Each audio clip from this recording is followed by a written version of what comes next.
नमस्कार। आज के इस 5 मिनट वीडियो में हम करेंसी का आउटलुक देखेंगे। देखिए, अगर करेंसी की अगर बात करें तो यूएसडी-आईएनआर में काफ़ी हद तक स्टेबिलिटी आई है सितंबर मंथ ऑनवर्ड्स। अगर आप देखेंगे तो अगस्त में हमने यूएसडी-आईएनआर में एक बाउंस आते हुए देखा था। बट उसके बाद सितंबर से हम अभी तक देख रहे हैं कि आरबीआई ने इस चीज़ को अच्छे ढंग से मैनेज कर रखा है। आरबीआई ने कहीं न कहीं इंटरवेंशन कंटिन्यू कर रहे हैं, जिसके चलते एक दायरे में ही मार्केट मूव करता हुआ दिखाई दे रहा है। तो टाइमिंग हम बोल सकते हैं कि पिछले 1 डेढ़ महीने के अंदर, 2 महीने के अंदर हमने 83 के नीचे नहीं जाते हुए देख पा रहे हैं और ना ही 83-40 के ऊपर प्राइसेस सस्टेन कर पा रहा है। एक सीमित दायरे में ट्रेड कर रहा है। परफॉर्मेंस वाइज़ की बात करें तो पिछले 1 महीने में यूएसडी-आईएनआर 0.29% से बढ़ा है, जबकि 3 महीने के अंदर भी 0.25 और 6 महीने के अंदर भी 0.75 पौने परसेंट की तेज़ी हमने यूएसडी-आईएनआर में आते हुए देखी है।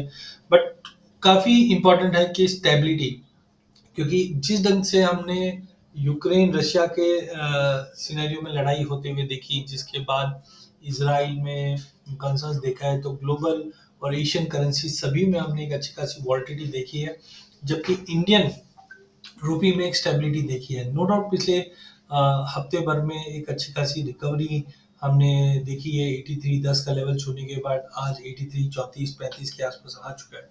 तो सबसे पहले हम समझते हैं कि रूपी का ट्रेंड क्या रहा है। तो इंडियन रूपी की अगर बात करें तो वहाँ पे थोड़े बहुत हमने लॉसेस होते हुए देख रहे हैं, जिस ढंग से कच्चे तेल में रिकवरी है यूएस में, और साथ में हम देख रहे हैं कि कंसर्न्स है डोमेस्टिक साइड में अगले साल सूखा पड़ सकता है, उसका भी रिसेंटली हमने देखा एस&पी ग्लोबल रेटिंग ने रिपोर्ट सजेस्ट की है, जहाँ पे slower external demand and global growth को लेकर जो चिंताएं बनी हुई है, बट इंडिया अभी भी एक्सपेक्ट करके चल रही है कि इसका इम्पैक्ट लिमिटेड रहेगा। No doubt global economy factors की अगर हम बात करते हैं तो अब एफओएमसी के जो मिनट्स आने ये हफ्ते में, ये काफ़ी क्रूशियल होने हैं। नो डाउट इंटरनेशनल में हमने डॉलर इंडेक्स में तो भरपूर अच्छी गिरावट दिखी है। डॉलर इंडेक्स 104 के नीचे भी आ गया है, बट उसका कहीं भी असर रुपए पे पड़ता हुआ दिखाई नहीं दिया। रुपए में कोई मजबूती लौटती हुई नहीं दिखाई दी, जिसका मतलब है कहीं ना कहीं दूसरी अदर फैक्टर्स है जो रुपए को कमजोरी कंटिन्यू दे रही है।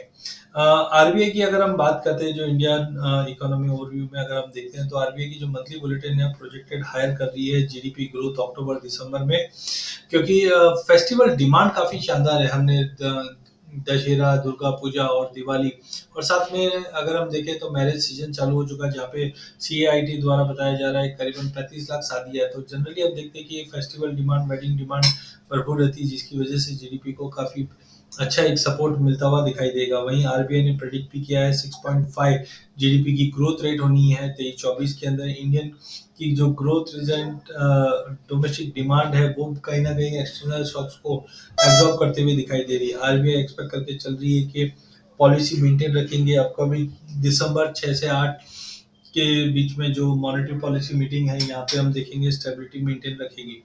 वही इन्फ्लेशन ट्रेंड की अगर बात करें तो हेडलाइन रिटेल इन्फ्लेशन इंडिया में अक्टूबर में ड्रॉप हुआ है टू 4.9, जो 4 महीने के लो पे है। डब्ल्यूपीआई इन्फ्लेशन में भी लगभग आधे परसेंट की हमने गिरावट आती हुई देखी है। सीपीआई में ग्रोथ आई है 4.87 Y on Y in October month, जबकि यूएस में अगर आप देखें तो हाउसिंग स्टेट का जो डेटा है वहाँ पे थोड़ी बहुत इंप्रूवमेंट हुआ है, बट बिल्डिंग परमिट्स में जो एक्सपेक्टेशन है उसके काफ़ी अच्छे बियॉन्ड में दिखा जा रहा है, जिसकी वजह से डॉलर में स्ट्रेंथ बढ़नी चाहिए।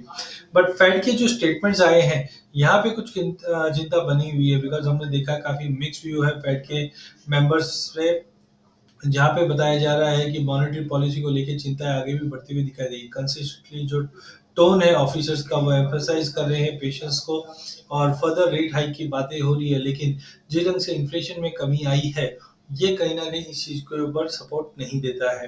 टेक्निकली अगर देखें तो यूएसडी आईएनआर एक दायरे में ट्रेड करते हुए दिखाई दी है सिंस सितंबर। जो 83-40 का रेंज रहा है, अभी तक प्राइसेस देखें तो 100 और 200 मूविंग एवरेज के बिल्कुल ऊपर ट्रेड करता हुआ दिखाई दे रहा है। तो इमीडिएट रेजिस्टेंस जो है वो 83.48 का है।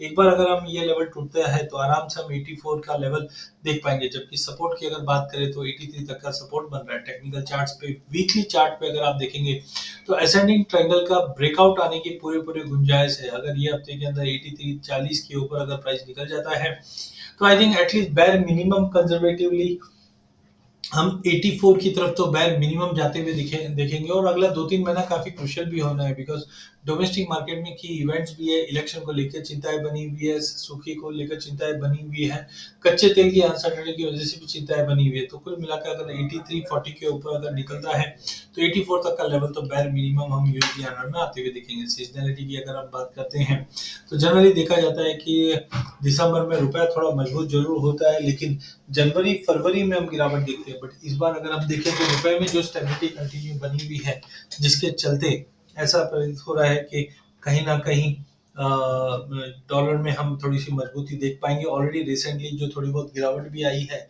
वहां से हम देख रहे हैं कि एक रिकवरी बन सकती है। तो यूएसडीआर में कहीं ना कहीं बाउंस आने की उम्मीद है, जो 8340 का लेवल तोड़ने पे एटलीस्ट 84 तक का लेवल आराम से दिखा सकता है। अधिक जानकारी के लिए आप हमारा यूट्यूब चैनल सब्सक्राइब कीजिए। इस चैनल में हम आप तक इक्विटी, कमोडिटी, करेंसी के अपडेट लाते रहेंगे। वीडियो पसंद आने पे इसे लाइक और शेयर जरूर कीजिए। धन्यवाद।